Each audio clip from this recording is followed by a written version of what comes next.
Ысык көлдүн кызгалдактары Курманжан датка тасмасы тартылган айтылуу жетөгүстөгү кызыл үңкүрдүн эл оозунда тараган уламыштарда айтылуу бир катылган сырлары бар экен.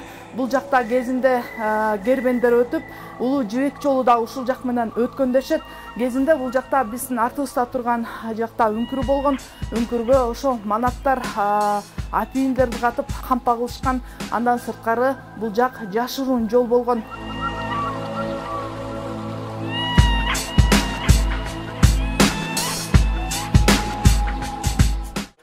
Совет бийлигине чейинки кыргыз коомунда эл бийлигин үстөмдүк кылуучу таптын өкүлдөрү, тактап айтканда манаптар жашап өткөн. Мындагы кызыл үңкүр ошол тапта жоодон коргонуучу жай болгону, үңкүр ичине апийим сакталганы эл оозунда тараган.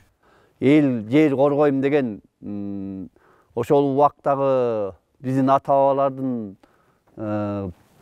мындайча айтканда душмандардан коргонуу чеби болгон.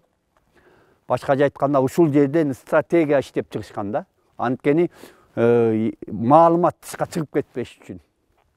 Душмандан кандай коргонуш керек? Себеби ар тараптан душмандар келип кыргыз элине кордук, зомбулук көргөзүп турган да. Анан ушул үңкүргө келип, анан ушул жерден жоокердик душманга кандай чабуул жасаш керек, ошону иштеп чыгышкан. Мунун үңкүрдү биринчи кызыл таш болгон дешет. Кызыл ташты кандайдыр бир буюм жасоодо, курал жарак жасоодо колдонушкан экен. Андан тышкары идиш, карапа, ар кандай үй буюмдарын колдонгонго турмуш тиричиликке керектүү буюмдарды жасашкан экен да. Анан ушул жерде мына биздин ушул уникалдуу Кызыл Жардын ортосунда ушундай үңкүр болгон. Ал жерде кийин Байманаптык заманында кампаларды салган экен. Кампаларда жанагы өзлөрүнө керектүү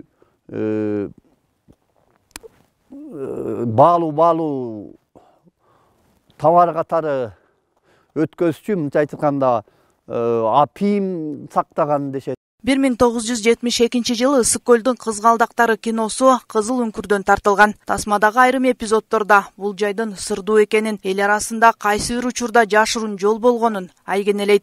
Товарищ командир, там дверь. Что? Дверь скорее. Открывайте. Давай ты.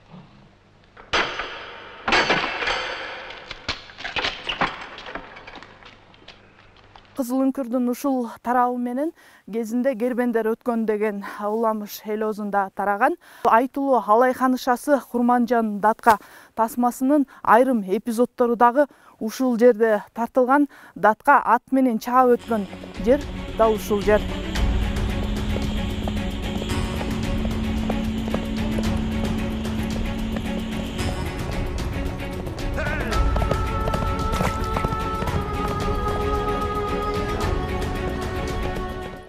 Азыр бул жакта жалгыз аяк жол менен жайлоолорго барууга болот. Жергиликтүүлөр жалгыз өткөн адамга коркунуч жаратып, ар кандай үндөр угулуп турат дешет. Мунун ичинен баскандан кечкисин коркосуң да бияктан.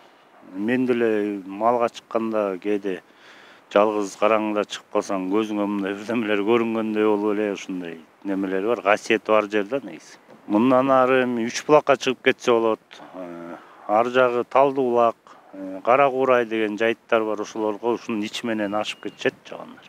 Эл арасындагы маалыматка караганда үңкүрдүн ичине 3 короо коюп атат. Апийим сакталган үңкүрдүн ичи да кең болгон дешет. Бирок андан бери убакыттын өтүшү менен жардан таштар урап, оозу жабылып калган. Кезинде кербендер өтүп, кампага катылган апийим айтор соода сатык тамында жүргүзүлүп турган экен. Азыр жайыттарга малчылар өтүп, четтен келгендер Кызыл Жар деп кооздугуна суктанып, сүрөткө түшүп кетишет. Элеттиктер алдыда бул жерге этно комплекс курууну да максат кылып жатышыптыр. Жанара Сагындыкова, Нурден Урманбетов, Алтынбек Исаев, Жетөгүз району.